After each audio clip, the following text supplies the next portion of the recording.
Hi guys! So I am back to do another book review because why not? I read a book, might as well talk about it. And I really don't have anybody in real life to talk about it with. Get started, I just wanted to introduce myself to everybody. My name is Rachel and I make videos once a week. They vary on a variety of topics. If you want to go check out my channel and see what I make, or just scroll down and hit the subscribe button because it's free and every week it's a new surprise on what kind of video I'm going to upload. So let's just get right into it. So the book that I'm reviewing today is called I Am Maylala by Maylala Yousafzai. I really hope that I am saying this right because I'm really mad at butchering names. I first heard about Maylala off of the Colbert Report. It was the Colbert Report like a million years ago, and he was interviewing her because she was actually shot in the head by the Taliban, but she survived because she's amazing and modern medicine, you know. In the interview, Stephen Colbert asked her, you know, like, you're getting all of these threats from the Taliban and stuff. What would you do if you woke up one night and the Taliban were there and they were going to hurt or most likely kill you? And she said in the book, I'll just read what she said in the book. She said, I wondered what I would do. Maybe I'd take off my shoes and hit him. But I think that if I did this, there would be no difference between me and the terrorist. It would be better to plead for my life and explain why I stand up for education. And then if they want to kill me, they can.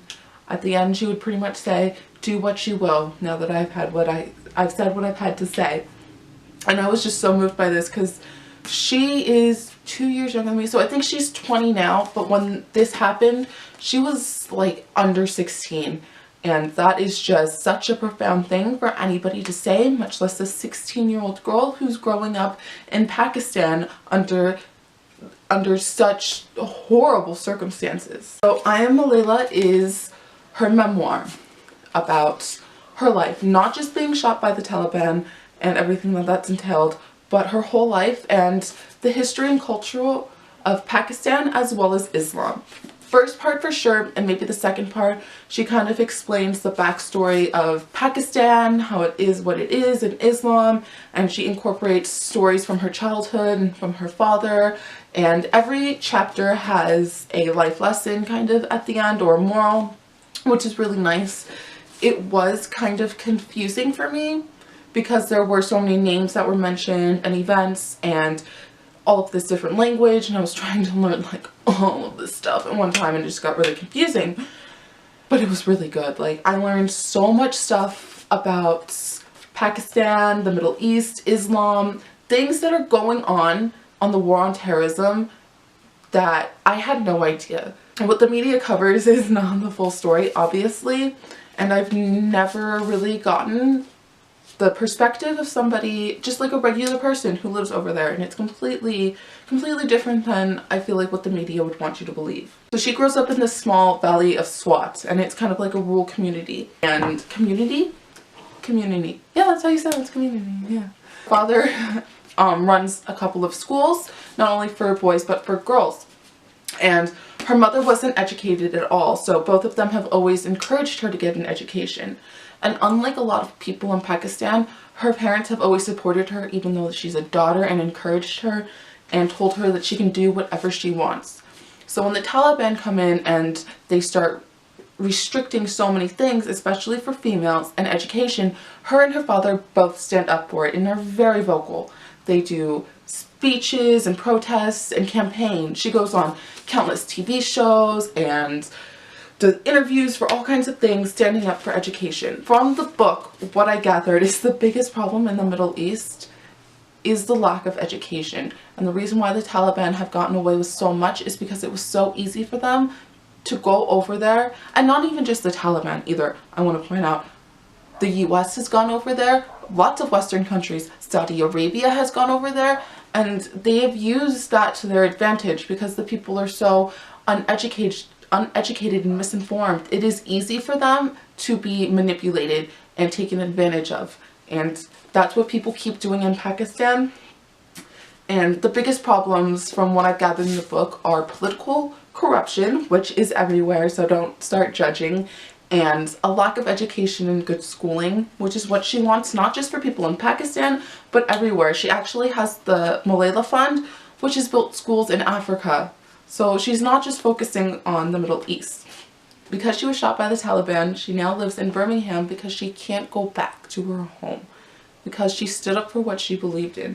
And she is just so amazing and brave and just wonderful. I admire her. She's definitely one of my role models now. She actually won the Nobel Peace Prize, which is also, I think, really amazing. And I think that anybody and everybody should read this book. It should be in schools because it definitely, for one, made me value my education a lot more. I feel really bad about taking advantage and not appreciating the education that I was given for free and then continuing and working so hard with it. But it also teaches you, like, there are different perspectives in the world, and just because there are a few bad people in one area does not mean that everyone is bad. You should have to read the book. Please just read the book so you can understand what I'm saying, because I sound so bad. Like, I sound like such a horrible person. I definitely think that everybody should pick up this book and read it because it is just so good, and it'll give you a new perspective. I especially think politicians like Donald Trump should read this book. Just saying, like, maybe you won't be such a not nice person. And yeah, it's a really good book, and I totally know that this review has not done it justice, but I think you should pick it up because you will be so surprised at the end of it, or throughout it actually, like the whole time.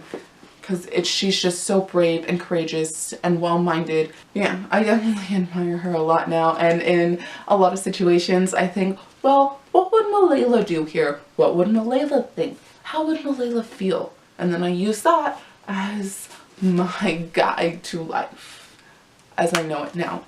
So yeah, I would definitely give this book like 4.5, 5 stars, just because there were the parts that confused me, but that's not really anybody's fault but my own. Hope you guys enjoyed my rambly review. Don't forget to subscribe because it is free and I do lots of different things that'll be a surprise for you all the time. Thumbs up this video so that you liked it, and leave me a comment of any books that sound similar to this one, or if you've read it, let me know your opinions below because I would like to discuss this with somebody because it was really good. I hope you guys have a good day and I will see you next time. Bye!